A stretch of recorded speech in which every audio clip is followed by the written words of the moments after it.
Ladies and gentlemen, the Governor of the State of New Jersey, Chris Christie.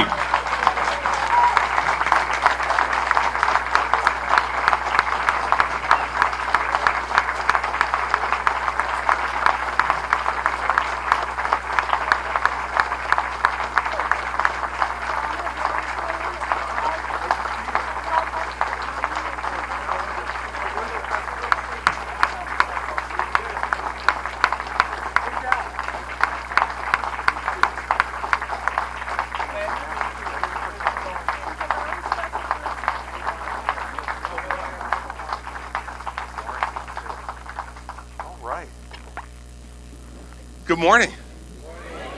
It is great to be at Scotch Plains. Great to be back in Union County. A lot of people don't know this, but my wife and I spent the first, 6 years of our marriage living in Union County. We lived in Summit first, and then we lived in Westfield, and then we lived in Cranford the first 6 years. So a lot of time here. And so it's good to be back, and it feels very familiar to me. And I want to thank all of you for taking time out of your schedules to come here and to meet with me. Let me tell you how these things work. I'll talk to you a little bit about what I think the issues are that are confronting us the most right now, and then we're going to open it up to questions from all of you. We call that the fun part of our program, and those are the ones that usually get the most attention because that's what's on your mind, and I like to answer your questions, and I like to have fun with it too. So you'll see over to my left, we have 61 days left for the legislature to act on the reform agenda that we've laid out. Now, usually, everything we try to do from the governor's office is completely accurate. And that sign is accurate technically, except I have new information for you this morning. It is 61 days until December 20th, when the legislature will go out of session for the holidays.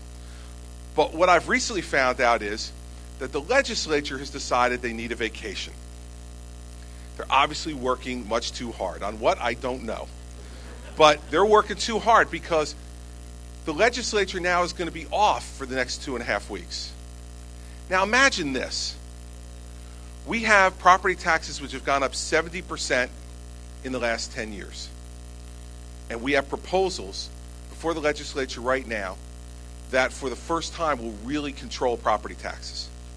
We have a 2% cap that is now the law, will become the law on January 1st. And we have before them real interest arbitration reform, real civil service reform, real mandate relief, and elimination of COWA.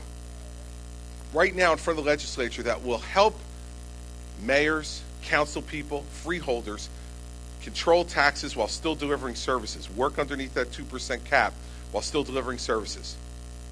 But they're taking 2 weeks off.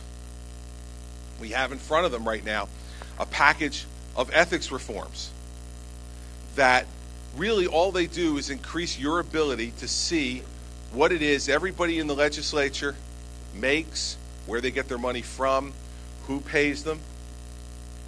Stuff that they said they wanted. No hearings on that. We have real pension and benefit reforms before the legislature. We have a pension system that, on its best moment, is $46 billion underfunded. We have a health benefit system for public sector workers that is $67 billion underfunded. These are bills that are coming due, and just this week, another study came out that said New Jersey's pension system could be broke by 2020. One of 11 states that could have a bankrupt pension system in 10 years. So, every police officer, every firefighter, every school teacher, and every other public sector worker out there who wants to argue with me about whether pension reform is needed, I've said to them, you don't reform this system with me, you're not going to have a pension. And the leaders of the public sector unions say, it's just the governor. It's just the governor being hyperbolic. That's just the governor trying to scare us. Well, now look at the independent work that's being done that says that in 10 years, the system could be broke. What do they think is going to happen then? There's not going to be any pension there for them and their families. I don't want that.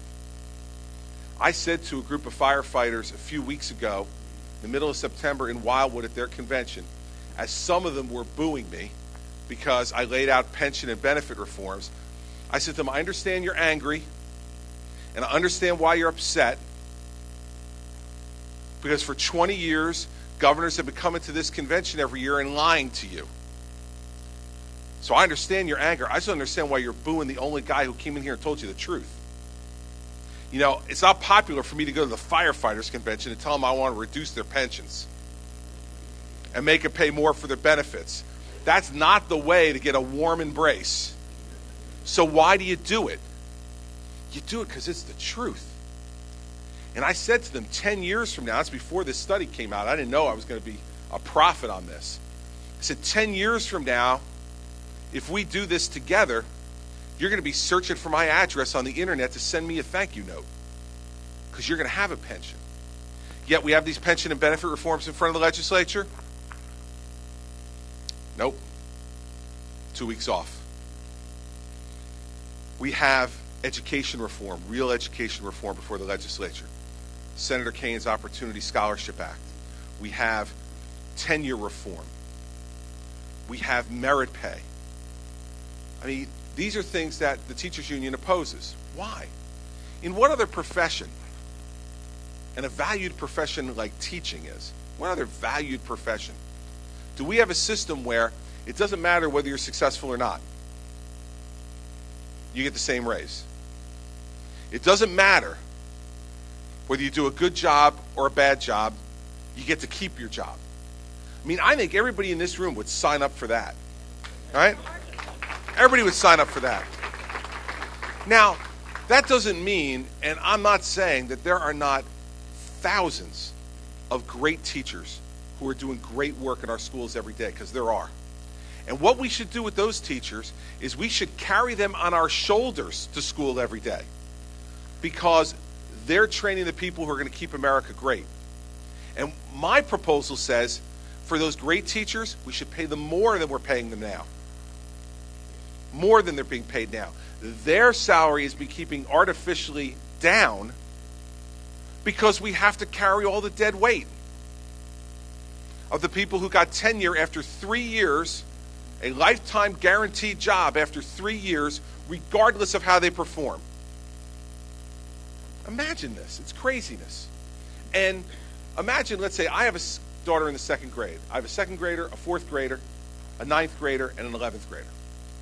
So imagine if, we all went to back to school night a month ago.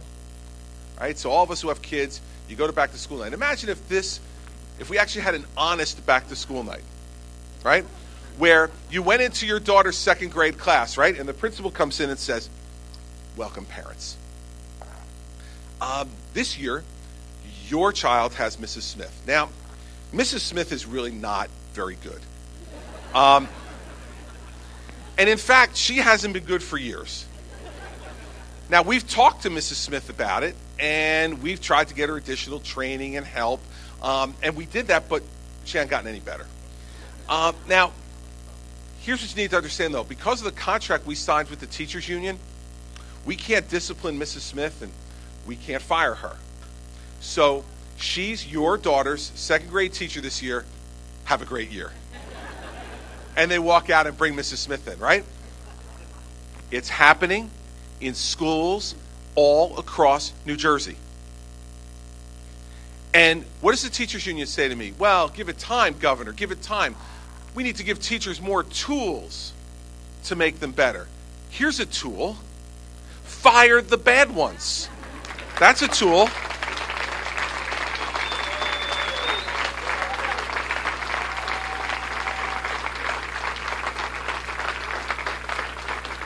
And here's another tool. Reward the great ones. Now that concept is before the legislature, waiting, but they're taking 2 weeks off. They are doing some things. I don't want to say the legislature's not doing some things. They've worked on some bills recently in the legislature, very important pieces of legislation you should know about. They're renaming certain weeks of the year. Very important, very important. We got to rename certain weeks of the year. They're allowing businesses to abbreviate their names. Because why care about a $46 billion pension deficit when you can actually allow a business to abbreviate their name? This is good. They're going to let undersheriffs file paperwork for the sheriff, so that when the sheriff is really busy, the undersheriff can file the paperwork. That's an important thing, and I'm glad they spent time on that. I'm sure that's a special from Assembly Majority Leader Cryan, who also happens to be the undersheriff in Union County. Not that that would be self-interested at all, but in Union County, I figured it was the right time to bring it up. They've also set penalties for certain types of lock picking, because lock picking is in an epidemic here in New Jersey, apparently. As bad as education reform is needed, as bad as pension and benefit reform is needed, as bad as ethics reform is needed, man, get on that lock picking and get on it now. Urgent matters before the legislature. You think I'm making these things up, but we have bills that have been considered in the last couple of weeks about dentures that are made in China, and making sure that we regulate those Chinese-made dentures more carefully, requiring that all cats and dogs be released from shelters and pounds be sterilized, with certain exceptions, and establishes a penalty for noncompliance if you don't sterilize the dog or cat that comes out of the pound. Now listen, maybe we're having a big problem with the non-sterilization of dogs and cats out of pounds. Maybe I'm completely out of touch, and that this is a problem that is really, really important. But I don't think it's more important than education reform. I don't think it's more important than interest arbitration and civil service reform. And you know what they're saying in Trenton right now, especially in the General Assembly. They're saying, we're studying the problem, Governor. We're studying and we're deliberating. Now, you know that in Trenton, I just learned this because I'm new to the place, there is a whole different language in Trenton than there is in the rest of New Jersey. I mean, some of my favorite words are the same, but beside that, there are some different words and language in Trenton. And study, you think, would mean we're looking at it, we're examining it, we're working hard. Study in Trenton means we're doing the best to kill this thing when nobody's watching. That's study in Trenton. So when they tell you they're studying, be careful. And remember this, they also have a bill that they've spent a lot of time debating in committee and considering, and may even come up for a vote soon, on how to destroy contraband tobacco products and cigarettes. Not that we should destroy them. Apparently that's been established. Now this is a bill on how we get to destroy them. I don't know. Burn them maybe? I don't know. Again, I can't wait for these things to get to my desk so I can study them.